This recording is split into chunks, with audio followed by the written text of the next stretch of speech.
In today's video, I'm going to teach you how to enable Safari. First, start by opening the Settings app on your iPhone. You will see an icon that looks like gears turning. This app is the central hub for controlling various features of your device. Once you tap the icon, you will be taken to a list of options. It is crucial to access the settings because this is where you can manage many important functionalities of your iPhone. You may notice a variety of settings available, from notifications to battery life.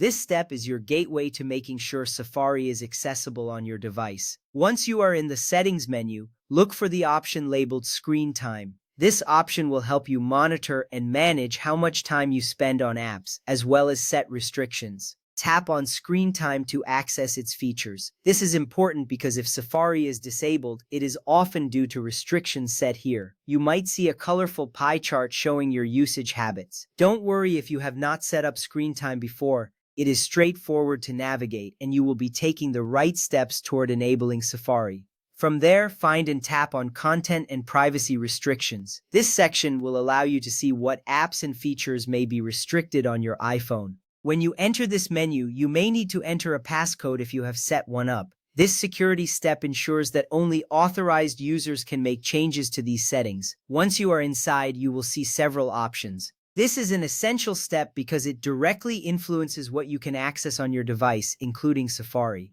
Next up, tap on Allowed Apps and Features. This option will display a list of apps that you can enable or disable on your iPhone. You will see Safari listed among other applications. Each app will have a toggle switch next to it. This toggle is a straightforward way to manage your app access. If Safari is turned off, it will be grayed out. This step is significant because it directly affects whether you can use Safari, so it's vital to check this option carefully. After that, look for the toggle next to Safari and turn it on. When you do this, the switch will turn green, indicating that Safari is now allowed. This is a critical action because it restores your access to the Safari browser. Once you enable it, you will feel a sense of relief knowing that you can browse the web again without restrictions. You may also see a confirmation appear, indicating that the changes have been saved successfully. At this point, you have successfully enabled Safari on your iPhone. Now you can exit the Settings app and return to your home screen. Look for the Safari icon, which looks like a compass.